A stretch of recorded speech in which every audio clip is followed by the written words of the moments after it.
सबसे पहले हम देश में फैले चीनी वायरस के आंकड़े देख लेते हैं। दोस्तों, देश में कोरोना वायरस के मरीजों की संख्या बढ़कर 9,68,876 हो चुकी है। वहीं 2,31,146 लोगों का इलाज चल रहा है और 6,12,815 मरीज इस वायरस को मात दे चुके हैं। इसके अलावा 24,915 लोग इस संक्रमण से अपनी जान गंवा चुके हैं। और जैसे जैसे मैं आपको संक्रमित हुए लोगों की संख्या बता रही हूँ, वैसे वैसे संक्रमण से और लोग भी संक्रमित हो रहे हैं।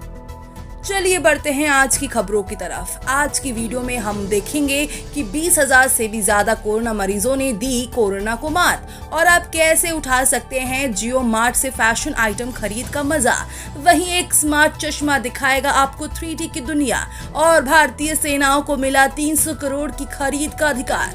आगे देखेंगे कि कैसे एक किताब के जरिए अभिनेता सोनू सूद करेंगे प्रवासी मजदूरों के अनुभवों को बयां और महंगाई से कैसे और लाल हुए टमाटर। आगे देखिए ऑयल रिक्रूटमेंट 2020 में निकली भारी पदों पर भर्तियां, जिससे आपको मिलेगा 30 से 50 हजार तक का भारी वेतन कमाने का सुनहरा मौका। इन खबरों को जानने के लिए बने रहे हमारे साथ। चलिए दोस्तों, फटाफट ले चलते हैं आपको हमारी आज की सबसे पहली खबर की तरफ।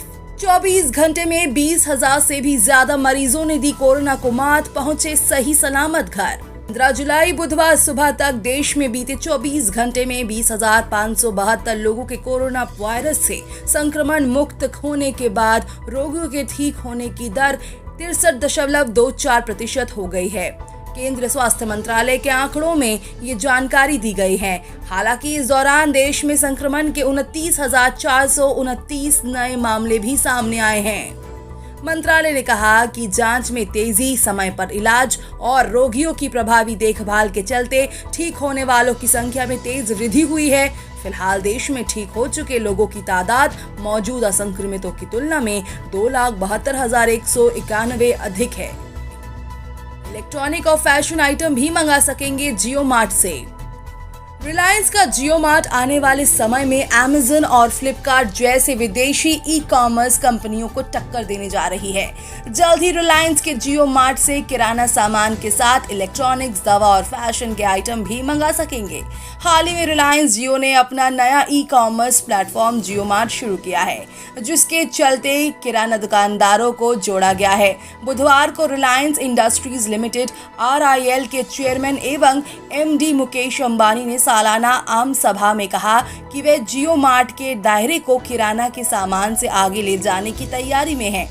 आने वाले दिनों में जियो मार्ट से किराना सामान के अलावा इलेक्ट्रॉनिक्स, फैशन, दवाई व स्वास्थ्य संबंधी अन्य आइटम मंगा सकेंगे। जियो मार्ट पर इस प्रकार के सामान के ऑर्डर शुरू होने से छोटे छोटे शहर व ग्रामीण इलाके में भी ई-कॉमर्स का चलन शुरू हो जाएगा। एयर इंडिया कर्मचारियों को लगा बड़ा झटका, 5 सालों तक अवैतनिक अवकाश। एयर इंडिया अपने कर्मचारियों को 6 महीने से लेकर 60 महीने तक के लिए बिना वेतन की छुट्टी पर भेजने की तैयारी कर रही है।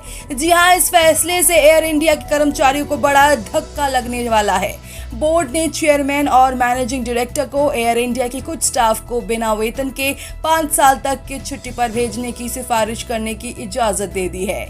इस योजना के तहत एयर इंडिया के कर्मचारियों को 6 महीने के अवैतनिक अवकाश पर भेजने के बाद इसे 60 महीने यानी 5 साल तक बढ़ाया जा सकता है। बताया जा रहा है कि एयरलाइन संकट से उबरने और लागत घटाने के लिए ये स्कीम लेकर आई है। इस वीडियो को अंत तक देखते रहिएगा, क्योंकि आगे की वीडियो में आप जानेंगे कि किस क्षेत्र में निकली है बम्पर भर्तियां और कैसे उठा सकते हैं आप इस अवसर का लाभ। ऑयल रिक्वायरमेंट 2020 पर निकली भारी पदों पर भर्तियां, यहां कर सकते हैं आवेदन। उच्च पदों पर नौकरी पाने वाले उम्मीदवारों के लिए आई बड़ी खुशखबरी। ऑयल रिक्वायरमेंट 2020 ने मांगी है भारी पदों पर भर्तियां।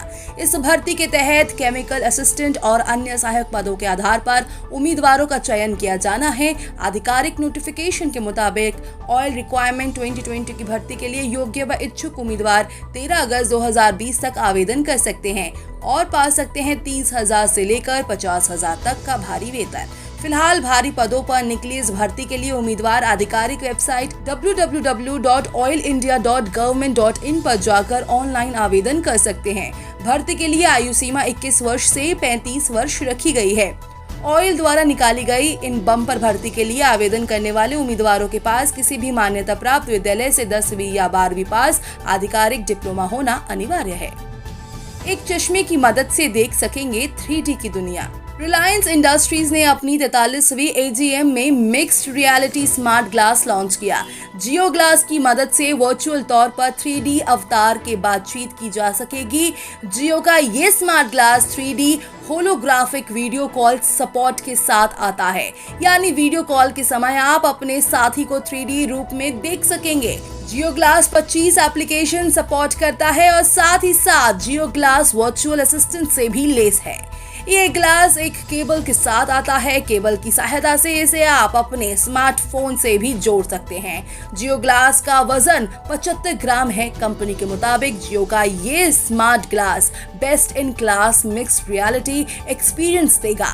सेनाओं को आपातकालीन ऑपरेशन जरूरतों के लिए मिला 300 करोड़ की खरीद का अधिकार।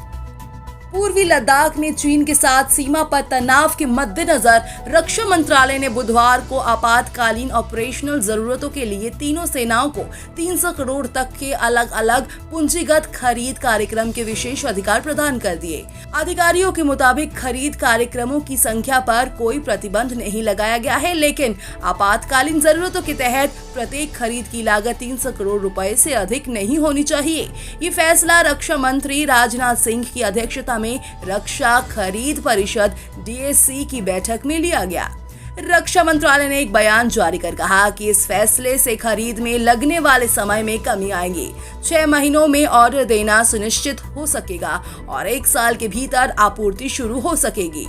एक किताब के जरिए प्रवासी मजदूरों के अनुभवों को बयां करेंगे अभिनेता सोनू सूद। कोरोना वायरस की महामारी के दौरान देश में लॉकडाउन के बीच प्रवासी श्रमिकों को उनके घरों तक पहुंचाने में मदद करने वाले एक्टर सोनू सूद अपने इसी अनुभव पर अब एक किताब लिखने की तैयारी में है। उनकी पहली किताब होगी। वैसे अभी इस किताब का नाम तय नहीं हुआ है। इस किताब में लोगों की मदद करने और लोगों की इस यात्रा के भावनात्मक पहलुओं के साथ साथ चुनौतीपूर्ण क्षणों का भी जिक्र होगा। Publication penguin random house India ने बुधवार को बताया कि ये किताब इस साल के अंत तक प्रकाशित होगी। महंगाई से और लाल हुआ टमाटर। देश की राजधानी दिल्ली और NCR के इलाकों में मानसून के साथ सब्जियों की घटती आवक के चलते टमाटर आलू के दाम लगातार बढ़ रहे हैं। इस दौरान खुदरा बाजार में टमाटर जहां 70 रुपए से भी अधिक पर बिक रहा है, वहीं आलू भी 40 रुपए प्रति किलो तक पहुंच गए हैं। ओखला फल एवं सब्जी मंडी में आड़ती मजहर खान ने बताया कि नजदीकी किसानों ने आने वाली सब्जियां आनी बंद हो गई है। अब केवल नासिक और इंदौर से टमाटर की आवक हो रही है, जिसके चलते टमाटर के दामों में अभी कमी होने की उम्मीद नहीं है। लॉकडाउन के दौरान आवक ज्यादा होने और ग्राहक कम होने से बची हुई सब्जियों को फेंकने की वजह से आड़तियों को नुकसान उठाना पड़ रहा है, लेकिन अब सब्जी महंगी होने से किसान और आड़ती दोनों को थोड़ी राहत मिली है। इसका सबसे ज्यादा असर टमाटर पर देखा जा रहा है। टमाटर थोक बाजार में 45 से 55 रुपए और फुटकर में 60 से 70 रुपए प्रति किलो बिक रहा है। टमाटर के साथ अन्य सब्जियों के दामों में भी तेजी दिख रही है। तो दोस्तों, आपको क्या लगता है, कोरोना वायरस की रफ्तार में क्या रोकथाम आई है या नहीं? आप हमें अपनी राय कमेंट करके जरूर बताएं और साथ ही देश और दुनिया से जुड़ी हर छोटी बड़ी खबर को सबसे पहले देखने के लिए आप हमारे चैनल को सब्सक्राइब करना ना भूलें।